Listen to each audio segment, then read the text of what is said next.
Hey guys, it's the MedStudier, and today we're going to be looking at pulmonary embolism. So what is pulmonary embolism, or also known as PE? This is the thromboembolic blockage of pulmonary vasculature. In simpler terms, this is just when there is a blockage due to a clot being present inside a vessel in your lungs. So pulmonary meaning lungs and embolism meaning a clot that has moved from its site of origin. This condition can be life-threatening if not treated quickly, so it's important for us to understand the pathology behind it. So we understand that a pulmonary embolism is mainly caused by a clot being present within the lungs. But before we get into the pathology behind this, we need to define some terms first. This includes a thrombus and an embolus. A thrombus is just another word for a blood clot or coagulated blood that's present within a blood vessel or inside of a heart. Most importantly, it remains at the site of formation.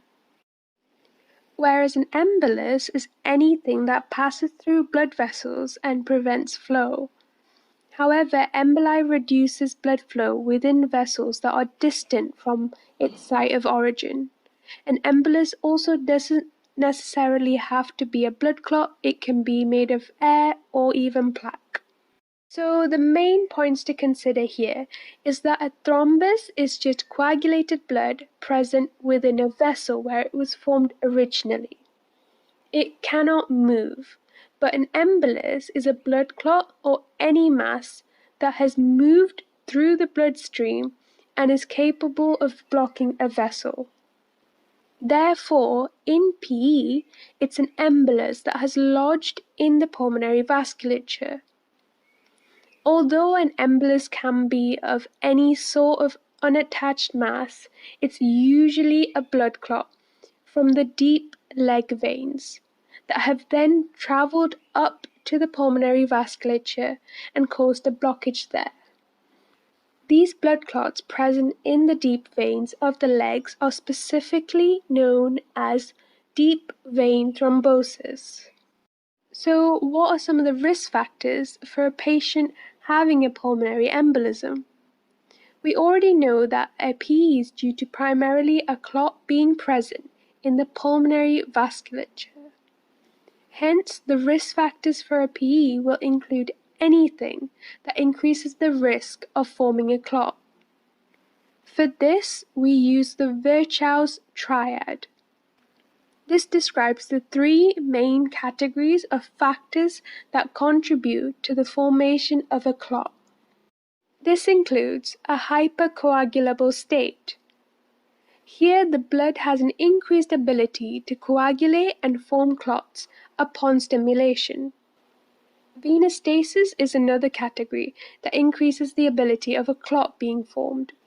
This is because venous stasis means that there is low blood flow rate over a site of a vessel, hence concentrating the blood clotting factors being present at that site.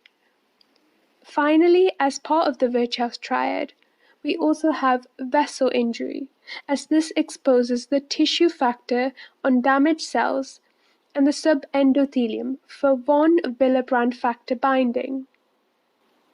This is one of the main components involved in the coagulation cascade. So if you haven't already, please do go and check out my video on the coagulation cascade. So now let's have a look at some specific examples that can increase the risk of a clot forming. Firstly, pregnancy can increase the risk of a deep vein thrombosis and potentially a pulmonary embolism. This is due to the increased estrogen making the blood to become more hypercoagulable.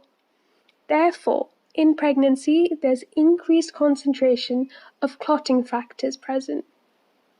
This can usually protect against bleeding during and after delivery, but it can also increase the risk of DVT and potentially a pulmonary embolism. Fractures mean that there's reduced muscle motion and hence contributing to venous stasis.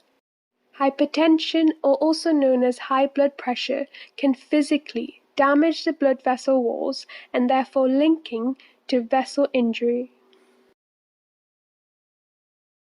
So far in this video, we've discussed what a pulmonary embolism is, as well as defined some of the key terms. The factors that contribute to why someone may be more likely to form a blood clot was also shown via the Virchow's triad. This can then potentially cause a deep vein thrombosis, for example, in the popliteal, femoral, or even iliac veins. The clot can then move up into the right atrium of the heart via the IVC, also known as the inferior vena cava. From the right atrium, it can then end up in the right ventricle and eventually in the pulmonary arterioles or arteries. This can then cause various symptoms or even death in some patients. How does this then cause symptoms in patients?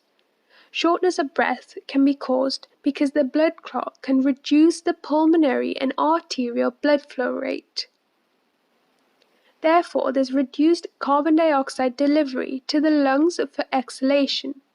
This buildup of carbon dioxide then triggers the medullary chemoreceptors, causing an increase in respiratory rate.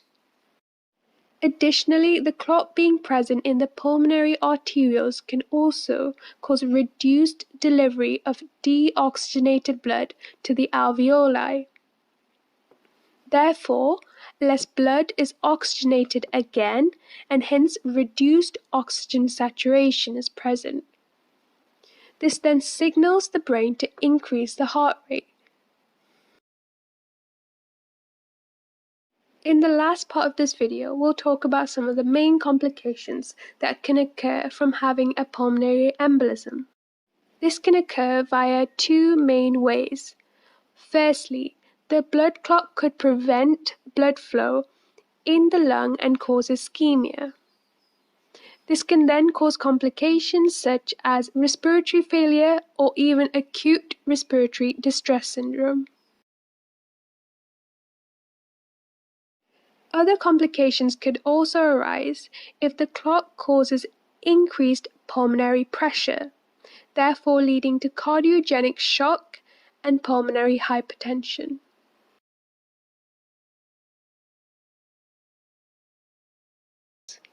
And that brings us to the end of this video. Hope you guys really enjoyed it. Remember to like, subscribe, and comment below. And follow me on Instagram at the MedStudier.